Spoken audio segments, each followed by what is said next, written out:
Hey everybody, my name's Kurt Conrad and I'm a sports reporter for richlandsource.com in Mansfield, Ohio.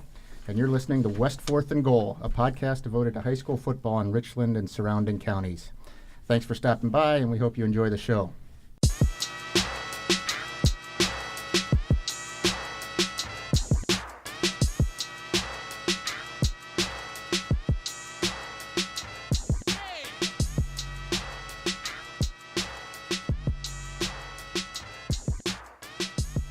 Before we get started, I do want to get in a quick word about a supporter of the West Fourth and Goal podcast this season.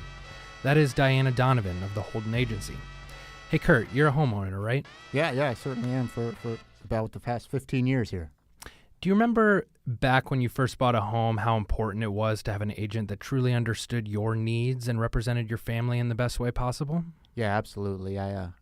When my wife and I were going through the process, I guess you don't know what you don't know, if that makes sense. And at the time, I don't think we had an agent who was going to bat for us the way that maybe she should have. Well, whether you're a young family looking for your first ever home purchase, or maybe the kids have gone off to college and you're looking to downsize, Diana Donovan excels at listening to her buyers and sellers' specific needs and customizing a home buying or selling experience just for them. You can find Diana on Facebook by searching at Donovan Dream Home. That's at DONOVAN Dream Home, or give her a call at 419-688-9077. Your dream home is waiting. Let Diana get the door for you.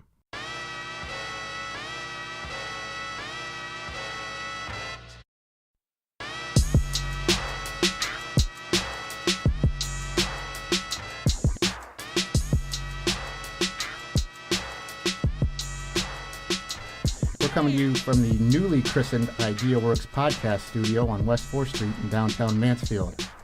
If you're a small business owner looking for a workspace to call your own, you might want to check out ideaworksohio.com to see what we have to offer.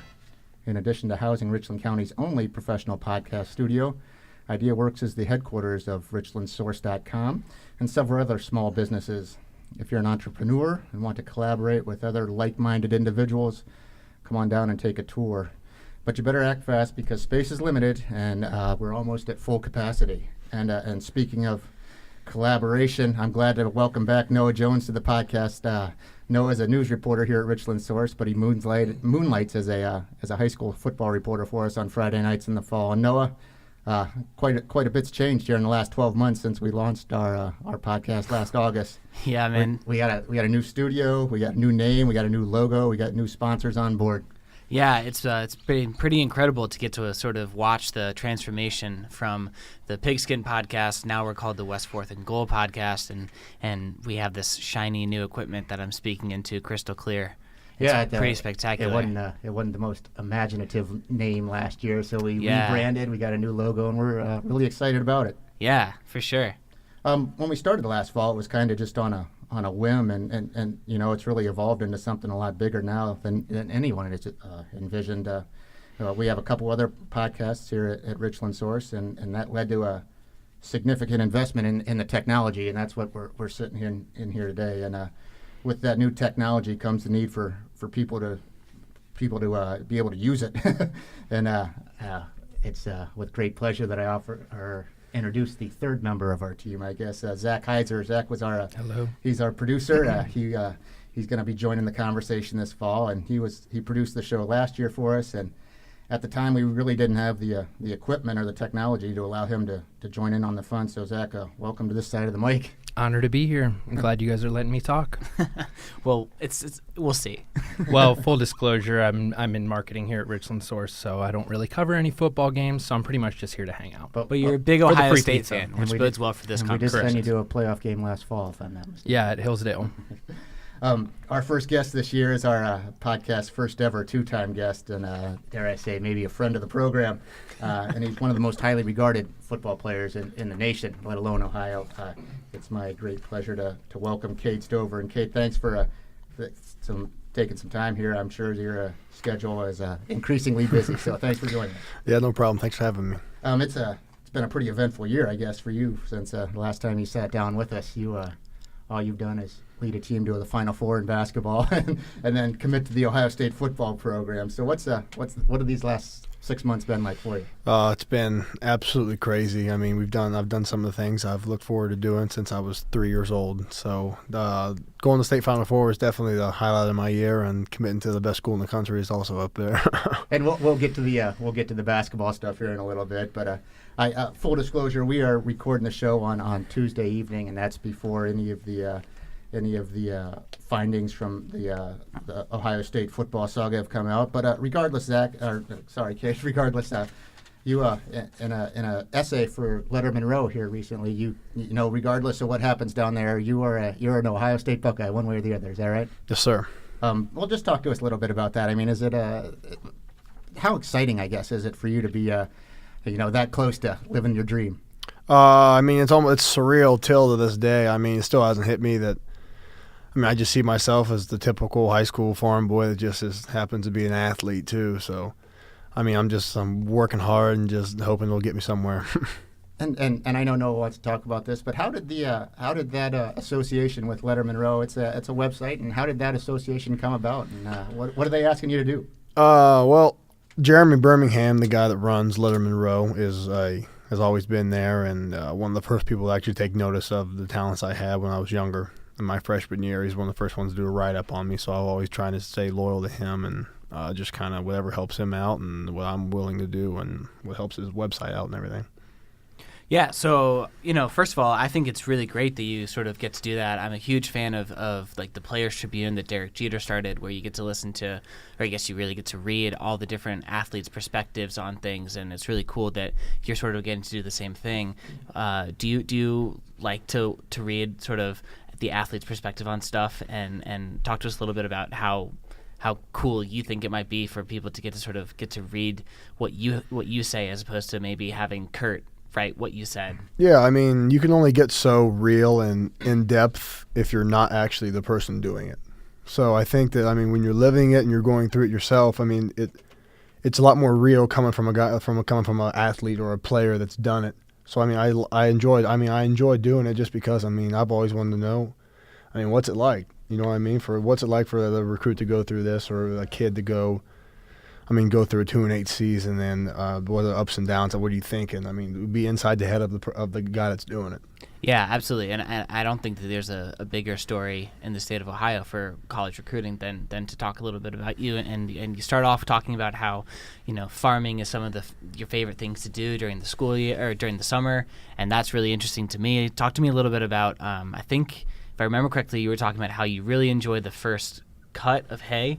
What for someone who grew up in St. Louis, Missouri, what does that mean? Take it from a country kid who spent some time baling hay when he was younger. It is dirty, thankless work. Yeah. First cutting hay is always, I mean, that's when summer starts for me, because, I mean, my dad works a full-time job and owns an excavating company with his brother in Columbus. So, I mean, he leaves at 5 in the morning, gets back at 7:30, 8 o'clock every night in the summer. So, I mean, I'm home. I mean, I get my lift in during the day at the school, and then until you get your cardio in cutting hay. Yeah, until then, I mean, I'm cutting hay, making hay all day long, every day of the week, unless it's raining. So, I mean, I love it. I mean, I used to kind of think of it like, I mean, I'd rather be at the pool with my friends and stuff. And as I grow up, I mean, I can't be more thankful from the way I've been brought up. What time do you get up in the morning to do that? To do that? Well, you can't do it when the dew's on, so I get to sleep in until probably 9 o'clock. So it's really. There's probably cows that need fed though pretty early. Yeah, there's cows that has feed got to be ground, and cows that are hungry. You, I mean, when you made your announcement, you kind of took advantage of social media and had a really neat farm-themed announcement that you put out on. Was it just on Twitter, or did you put it on several? Twitter. Well, just talk to us a little bit about that. I mean, that was awesome. I think I remember when I interviewed you at the time, you said your sister was she did a lot of the heavy lifting in terms of directing and stuff. Yeah, like that. That's so neat. Just talk to us a little bit about that. Yeah, my middle sister Gabby. She kind of had the idea to come up with carrying the bales. I mean, we just tried to incorporate things that I would do on a daily basis that, I mean, nobody's seen before. I mean, there's very, very few high school recruits that do that throughout their lives. And so we just took advantage of it, and just what we do every day. And she came up with the idea to put the flag in the back of the tractor and everything. So I give full credit to her for a lot of the stuff that happened. And it was really well received. It looked like from a lot of different places. I mean, what'd you hear back? I mean, were a lot of people excited about the way you did it? Yeah, I wasn't expecting the kind of feedback it got, to be honest with you. But I mean, I'm glad it went the way it did, and people seem to like it. So I'm glad. And just kind of shifting gears, but I mean, you're kind of brought up in an age where social media is a very big thing. You've taken advantage of it, releasing that. I mean, I always tell my friends that I'm glad I didn't come up, in that time, because everybody's watching every move you make, and everyone's got a camera and a phone, and you got a platform that they can put it out there. I mean, what's it like coming up in that world? Do you really have to think about every step you make? Yeah, I mean, as much as you wish that it wasn't like that, and you could go back 50 years and do it over to where, nobody, to where you could just do your thing and the whole world didn't have to know about it. It'd be nice, but I mean, you can't change that in the way it is now. So, but I mean, I try and stay away from as much as I possibly can. And I mean, I'm on my phone when my communicate with my family, my friends, and people that are close to me. Other than that, I try and stay away from absolutely everything. Yeah, I'm kind of a dinosaur. I grew up in the black and white days, in a time before there was social media. But even you guys, I mean, you guys have kind of come of age in this time. I mean, it's a crazy new world, I guess. 846 retweets that farm video got. I was just going to say the most embarrassing thing that I've ever seen that I posted on social media is that I spelled your without the R-E. So that's pretty bad. That's You hope you can. suicide. You hope you can get to 846 retweets like before you die. Yeah, that would be a good goal. Maybe we'll take a photo after this and see if I can get any retweets. Cade, you were recently named to I want to get this right, the 2018 Buttkiss Award High School Watch List. I didn't even know that existed, and I'm a guy who kind of devotes his life to this sort of thing. I mean, what do you know about that, and when did you find out, and what were you thinking when you found out? Tom Living from CBS Sports came into the school last year during the football season, and he came in, interviewed me, and we talked, and he was saying like that. I mean, you got potential to be on this watch list. I mean, with the best linebackers and best defensive players in the country. So, I mean, once he said that, I was like, oh, I mean, that's awesome. I can't wait. Hopefully I get it and stuff. And then once the award came out and me and the other, Kane Patterson, the other linebacker commit for Ohio State, got on that list. I mean, we were stoked about it. I mean, have two linebackers committed to the same school on that list is just awesome. Yeah, I would imagine. I mean, that's and it's from the outside looking in, it's so impressive. But I mean, this is just your life. This is just what it is for you. I mean, it's got to be so weird to wake up and be like, I'm going to Ohio State. I'm on one of the best players in the country. And I mean, what's that like? I mean, is it something you even think about, or you just down and go to work? I just treat it like I did every day before nothing happened. I mean, I'm still the same guy that I was when I was 6 years old and wearing diapers still. So I just try. I mean, I keep a level head about it and just one ear out the other. Right.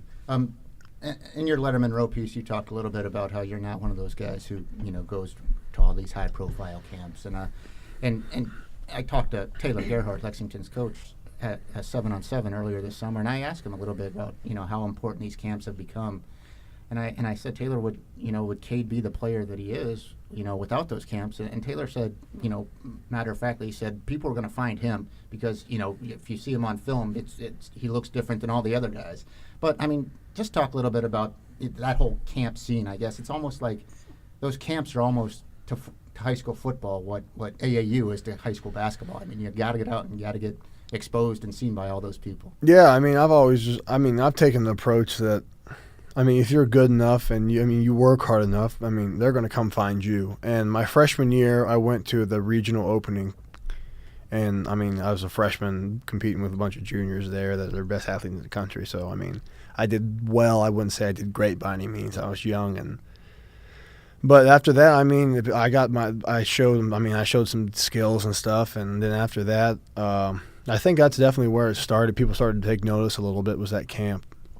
So I mean, yeah, I'm happy I did it. But ever since then, I mean, I never went back to a big opening arrivals camp, no matter the invite I got. Just in spite of, I mean, I feel like staying home here in Lexington and getting the work done that I can get done here with my previous strength coach Dan Studer and the people around me that I surround at Lexington.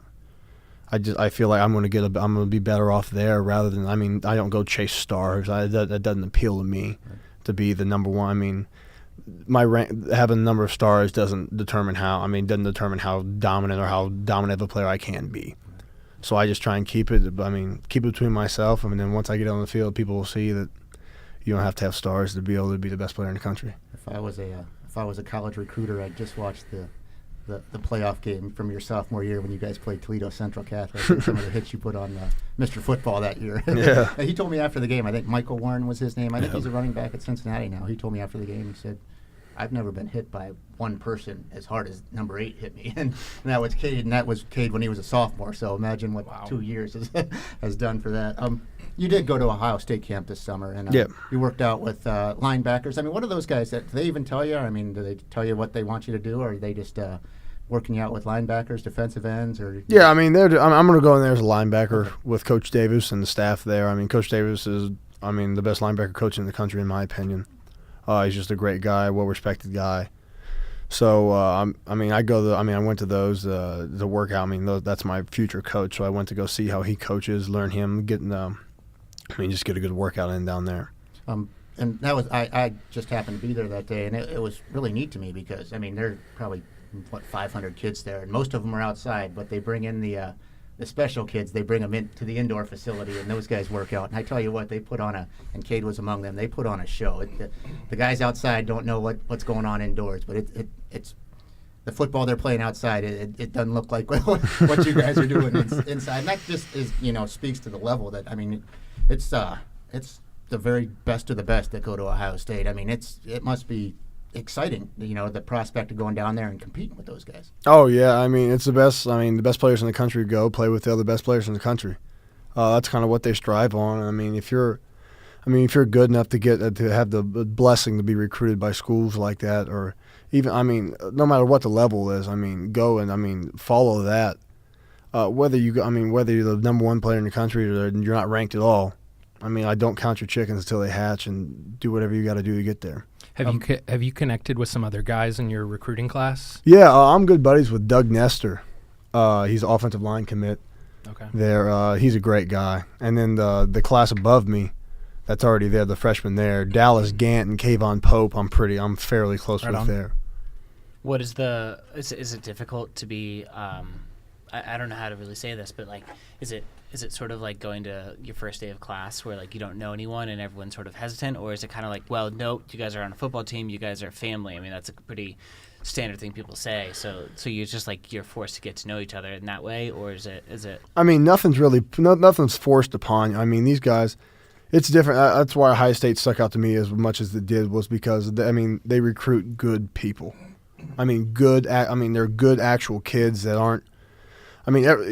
Everybody knows you go there. You got a following behind you. You think that you're the best thing that's ever came down, but there's every person there. So, they put that aside, and then you're all on the same playing field. Nobody puts themselves above the other one, and they're honestly the bunch of great guys that are down there.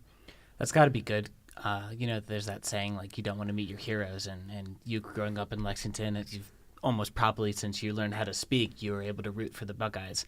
To be able to be recruited by them and find out that they're as good as you would want them to be, it's got to be pretty spectacular. Yeah, it's amazing. The talent level down there they have is just, and what Mickey Marotti does with the guys is, the before and after pictures were just absolutely. It doesn't look like the same person. It's amazing that a body can actually, some guy can transform a body that much into what it can be. Yeah, when I was down there. There were some Ohio State guys, some of the current guys running around, and I tell you what, the quarterbacks were. You wouldn't think that they were quarterbacks. You would confuse them for linebackers down there. They're that big and strong, and that's everybody. That's not just one freak of nature. That's the whole 95-man roster.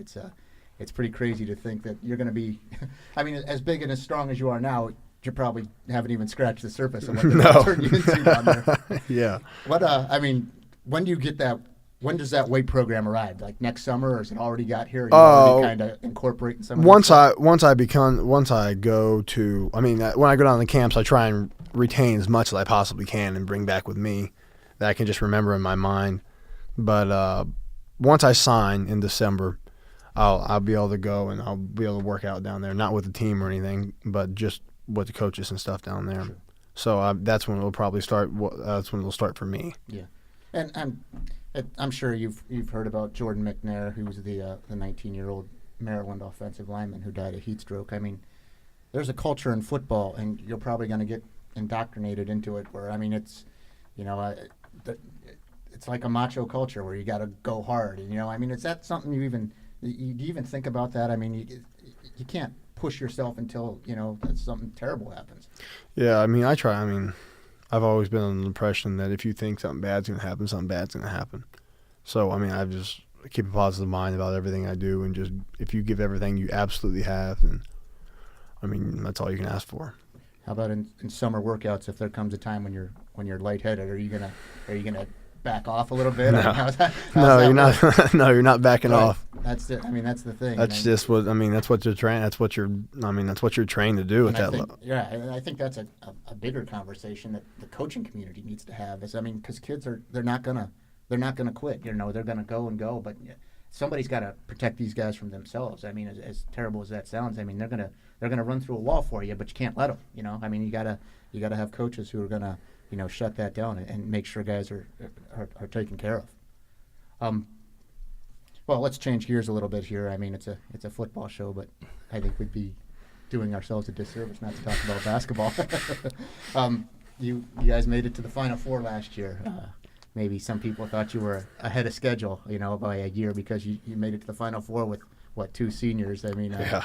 What was that whole run? I tell you what, and I've covered high school sports for a long time, and the regional championship game against Bay was probably the most exciting game I've seen since 2005 when Mansfield Senior went to state in Division I. I mean, that was down to the wire. It was a last-second shot. I mean, if they make a putback, they're going to Columbus. And I mean, what's playing in a game like that like? And what are you thinking when that shot rolls off the rim? Oh my gosh, I felt bad for a kid, to be honest with you, because I mean every other shot would have went in. Yeah, that kid was a great player. Oh, he's the best. He was the best high school basketball player. Were you guys down one or were you guys up one at that point? Yeah, they were up and one, and that's how it ended. Was up one because I mean the point guard was a decent player. I mean, he got a pretty good look at a layup, and it rolled off. He was great. And then their 6'6" kid is right there and cleaned it up, and I'm like, oh man, this is a terrible way for Lex to go home. But sure enough, the kid misfired. And that's something else. I mean, I think if I would have been at their play, would have went up and just dunked it because I mean, that kid. I mean, he was easily the best high school player we've played that year.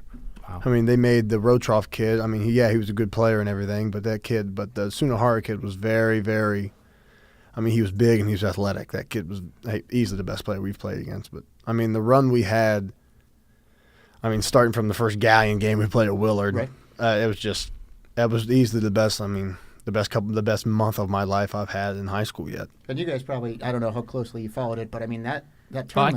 I covered it with you. Yeah, that tournament over there was really. I mean, that's the sectional district tournament. I mean, there were like 8 of the 12 teams or something with 750 winning percentages, something ridiculous. Yeah, I mean every team was good. I think. I mean, I'm a little biased, but I mean our district is. I mean that was top 2 the hardest districts to get out of.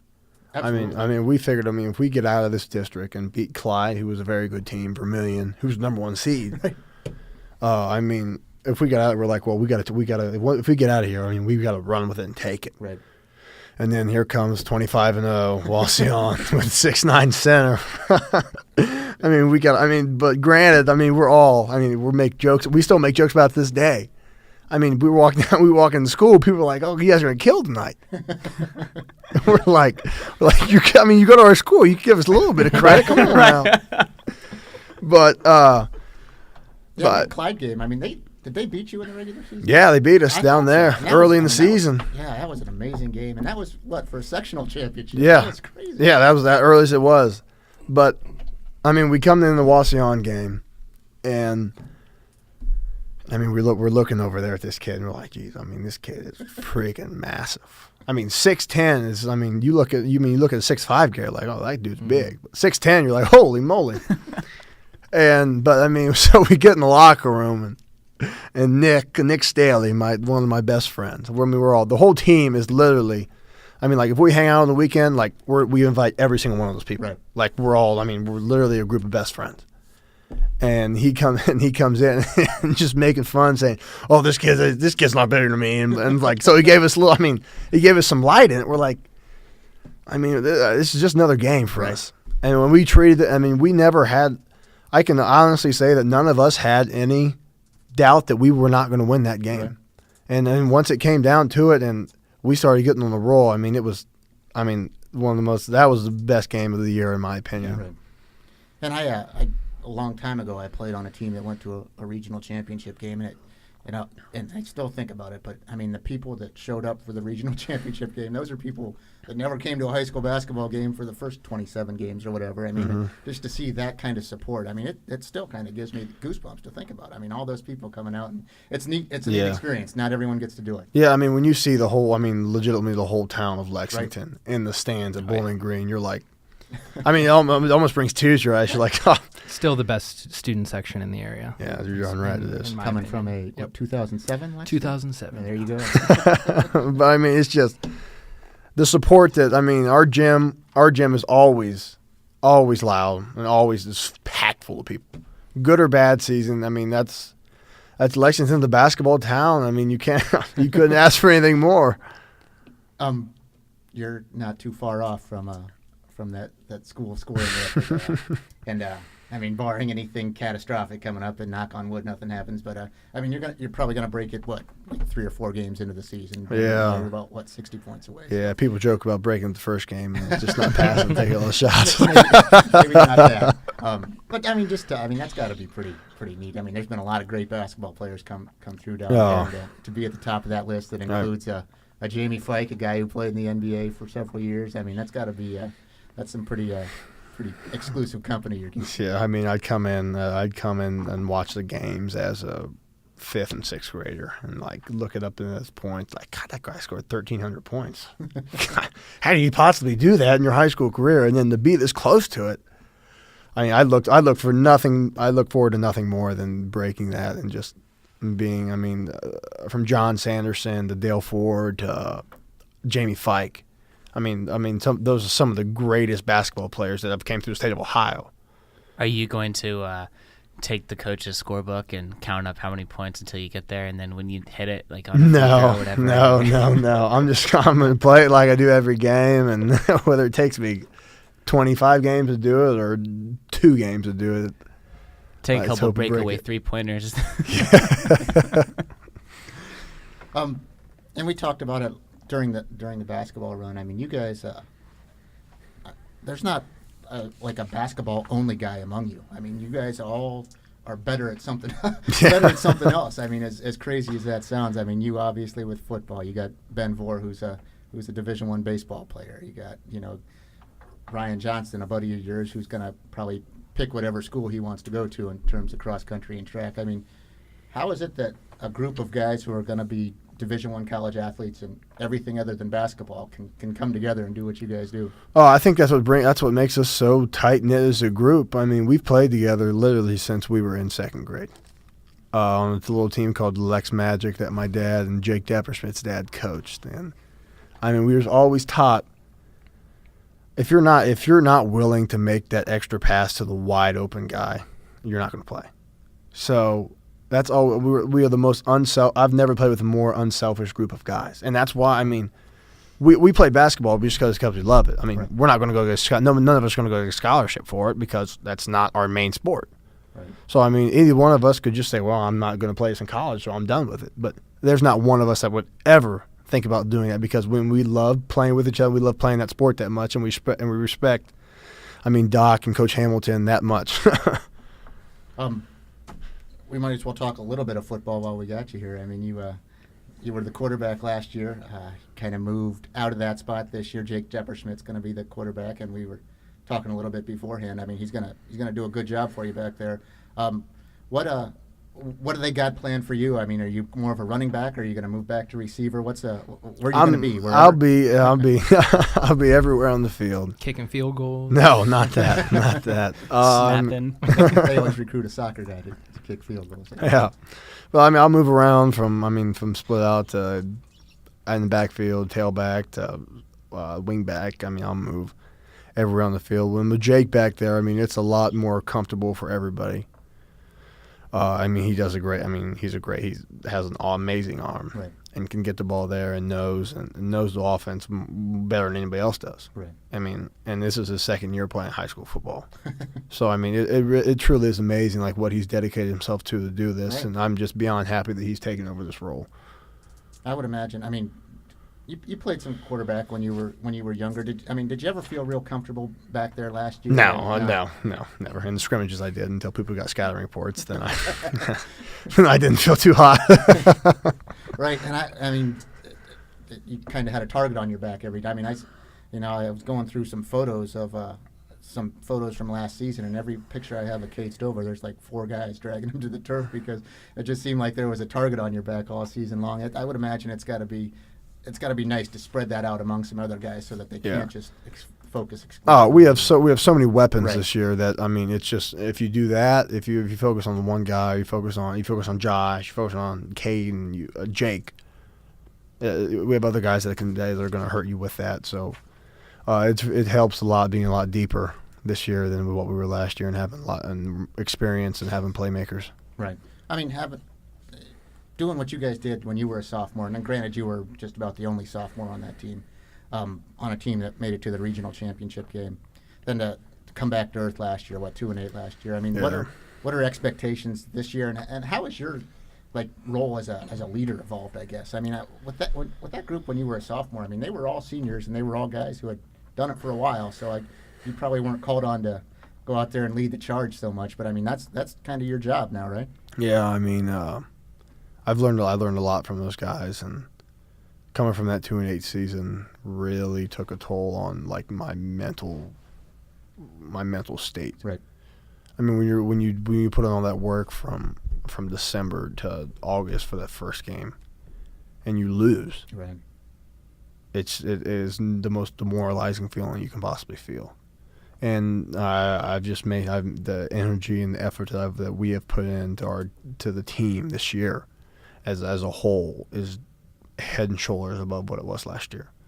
Did you? I remember your first game, your freshman. I mean, has it rushed past? I mean, can you believe that you're ready to start your senior year already? I talk to guys about it all the time, but it's like a blink of an eye, and all of a sudden you're done playing high school football. Yeah, people think it's a joke when they say high school is gone in the blink of an eye, and it's not. I mean, I can remember getting ready to start your first varsity football game as a freshman, as a 14-year-old kid, and you're like, I was just nervous as can be. At this time and 4 years ago, I was just a wreck. So never couldn't pay attention in school. I was just, I mean, what am I going to do here? I mean, these are 18-year-old guys. Right. And I'm coming from 8th grade trying to come do this. But I mean, but those guys, the guys above me, they helped me out more than I could have helped out myself. Right. Are you doing the same in that regard then? Are you? Yeah, I mean, I know what it's like to come in there as a young kid and try and make a name for yourself. And I mean, I've always taken that into account when I see the young guys too. The freshmen come in, they have a lot of potential to be something great. I mean, I know it's hard for them, and I know they want to. I mean, some older guys despise it because they work so hard. But I mean, I've always looked. I mean, helping those guys out because I know what it feels like to be in that situation. I would imagine there's a greater sense of urgency this year too. I mean, when you're young, you think, oh, I'm going to do this forever, but all of a sudden you're only guaranteed 10 regular season games at this point. I mean, yeah. It's probably it seems real big in the mirror, in the windshield for you right now, I would think. Yeah, I mean, we're dialed in. We are very excited for what's about to happen, and we are not letting the moment slip off it.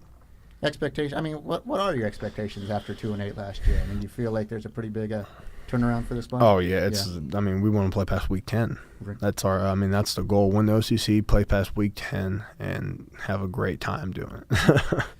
Yeah, absolutely. I think that's a good place to jump off. We're gonna take a quick break. Can you stick around for a little bit? Yeah. All right. We're gonna just talk a little bit about week 1 and the different matchups around the county, and you can jump in and throw in your expert opinion anytime you want there. But before we do that, I got a quick break to talk about Diana Donovan of the Holden Agency.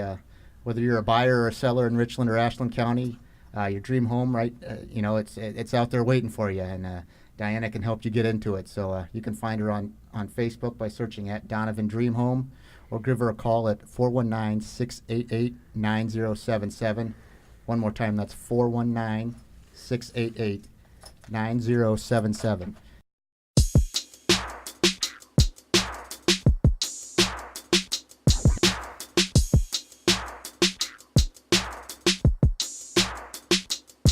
Welcome back to West 4th and Goal, our high school football podcast here in Mansfield, and we're just going to run through week one and get some thoughts from around the table about some matchups. And as it has for the past few seasons, the high school football season in Richland County starts a day early when Madison and Shelby tee it off. This year it's at Shelby. And you guys can jump in. Shelby is a team that was 13-1 last year. They were a regional a state semifinalist. Excuse me. They lost to the eventual state champ Steubenville in the state semifinals last year in Akron. And Madison's coming off an 0-10 season. That doesn't happen very often at Madison. I think I was going back. I think it's only happened. It hadn't happened since the 70s. I don't think that they've gone 0-10. Wow. It's only happened a few times in program history, and it's a program that dates back to 1925. And I mean that's a tall order for a new coach at Madison, Dave Stupka. I mean, what are our thoughts on a game like that? I mean, it seems to me like that Shelby is a clear favorite, but I mean, is anyone? I'm going with the upset. I don't know. I think that it may have lit a fire under Madison, because obviously it was a supremely disappointing season, and you never know. But it might be hard with a new coach, a new system, for them to be coming out the gates running wild. And we know because of the replacement quarterback, whose name I have a hard time remembering for Shelby, during Brendan Armstrong's right, and Cade, you can talk suspension. A little bit about that. It was McGuire Albert, and he was for a great. replacement guy, he looked pretty good. Yeah, he looked solid. Yeah, he's a very very good. He was a very good backup quarterback. Yeah, yeah, it's a luxury to have a guy like that as your number two guy. I mean, obviously, when they had Brendan Armstrong, I think there were 3 or 4 quarterbacks in Ohio in the entire state last year who signed Division I scholarship offers, and Brennan was one of them. He originally committed to Minnesota. Now he's in Virginia. But McGuire, in his 3 games as the starter last year, when Brennan had to sit out, he threw for almost 1,000 yards in 3 games. Yeah, it was unbelievable. Yeah. It was so much fun to just read about or watch the games in person. And Carter Brooks, he graduated. Carter is a defensive end, I think, at Ashland University this year. I know he's at AU. I don't know if they are putting him on the defensive line or if they are playing him somewhere else. But I don't know how much he'll play as a freshman. I tell you what, and it's probably a conversation for a different time, but a lot of people don't recognize just how good the football is, the Division II football is at Ashland University. I mean, well, he may be a good person to bring back on the show since he's so close. I interview a lot of kids who kind of consider Ashland their fallback school almost, and I try to stress to them that no, it's not a fallback school. I mean, that is big time college football. AU's quarterback this year he's a guy who transferred in from Miami of Ohio, and played well there. I mean, he just got hurt and got reshuffled, and he wanted to be able to play this year. And so, I mean, he's ended up in Division II, and in that conference with Grand Valley State and with some of those other schools. I mean, there's some guys who end up playing on Sunday afternoons in that league, and including a couple of AU guys who graduated here recently, and Adam Shaheen and Jamie Meter, who's a starting defensive lineman for the Browns. Shaheen's a tight end for the Chicago Bears. But let's jump ahead to Friday night, and Cade, you might know a little bit about this first one. Lex is at Ontario. What are your thoughts about that one? I think I better keep those to myself. Fair enough. Yeah, that's probably fair. But Lex is at Ontario. I mean, both teams are. I mean, it was a disappointing season record-wise for both teams last year. Ontario has a new coach this year, but I mean, it was a 1-point game last year. Mm-hmm. There's no reason to think that it shouldn't be another exciting game. It always is. It's kind of a backyard rivalry game. So yeah, it's always those games that are always going to be competitive no matter what. Yeah, so. Absolutely. It's it's week 1, so there are no records, but it's a throw the record out the window sort of thing. Right. Mansfield Senior is at Norwalk, and I've seen the Tigers a few times, and they are in almost 20 years of covering Mansfield Senior. I think this is as deep as I've ever seen an offensive and defensive line. I mean, they got a bunch of big guys. They're all juniors this year, and they've all started for 2 years, and there's enough of them that they only have to start they're only offensive or defensive linemen. They're not going both ways. And I've covered high school football long enough to know that it's more about the guys plowing the road than who's carrying the football. And I mean, when you got a bunch of guys like that, and you can probably attest to it from a couple of years ago with that bunch. I mean, that line play is really, really important. Oh, if you don't have a great line, You could have the best running back in the world. If you don't have a line to pave that road for him, like you said, it's really not going to do you much good. Right, and senior high has a bunch of, it's not unusual for them to have some pretty talented skill guys. Angelo Gross is one of those guys. I think he's a junior this year. He's another one of those really talented guys. That's a really talented junior class. It includes Clay Caudell, who we're going to try and bring in here next week. Maybe he's a Division I recruit too. He's got some offers from Big Ten schools, Wisconsin, I know, Michigan State. So, there's plenty of talent to go around at senior high. So I would imagine that they would probably be a favorite among the OCC this year. I was just looking at their schedule. They got some big out of conference games to start the season off. Perkins, Westerville. Yeah, and Westerville. I think North. I think they're playing Westerville North this year in week 3, and it's. I know traditionally Westerville South has been. I guess I'm dating myself because that dates back to the time when Andy Katzenmoyer was playing linebacker before he was at Ohio State. He was at Westerville South, and that was in the mid '90s. You guys probably don't even know what I'm talking about when I say Andy Katzenmoyer. But South has always been traditionally very good. But I think North struggled a little bit last year. But yeah, those are games that are, and I know Maple Heights is in week 5. Those are games when there's no shortage of talent on the field. There's guys that that are going to be playing on Saturday afternoons there. Looking ahead, Fredericktown is at Clear Fork, and Clear Fork used to be an Ohio Cardinal Conference member with Lex and the other schools here in town. They moved to the MO8 in the Mid-Ohio last year. They won the Mid-Ohio in their first year. They went undefeated. They won some, it was a tightrope act for them. They won a couple of overtime games, I think. They won a couple of close games, and I saw them play Madison in their Jamboree game, and there's absolutely no reason to think they're not going to be every bit as good this year as they were last year. And that's saying something because they haven't gone 10-0 in a regular season down there in a long time. It's not far from you guys are kind of backyard rivals. Do you know any of those guys? What are your thoughts on the Colts? Yeah, we scrimmaged them this year. Yeah. What do you think of them? Oh, they're tough. They got a good running back in Trey. Yeah. Trammell, I think his name is. And they got a big offensive line, and in that conference, they'll fend very well. Yeah, and it's in a conference, and it's going to be really interesting because Shelby goes from the Sandusky Bay to the MOAC next year. So it's going to be Clear Fork and Shelby and Ontario and Galion are all going to be in that conference together, and it's going to be some. Shelby is kind of. I know last year that a lot of people were looking forward to a Shelby versus Clear Fork regional championship game. Bellevue kind of ruined they rained on Clear Fork's parade in the regional semifinal game. But that's those two programs traditionally have played very good football, and to have them in the same conference is going to be a lot of fun to see. Yes, Clear Fork's got Bellevue in week 2, so potential to maybe overlook Fredericktown in week 1. Right, absolutely. Other games for interest, for OCC fans, Ashland is at Green. Ashland is, it's crazy. And again, I've been watching them for a lot of years, dating back to the Taylor Housewright days, and they somehow replaced a 2,000-yard quarterback with another 2,000-yard quarterback every year. And I don't know if it must be a system thing, but they lost Keegan Armitage. I think, what's his name? Heilman, I think, is his name this year as the quarterback. But, there's no reason to think that he's not going to step in there and throw for 2,000 yards. Is it kind of hard? When you see that, what do you think? How are they able to do that year after year? They must have a wonderful quarterback coach over there. Great system. They got good kids that learn the system, I'm sure. Yeah. Right.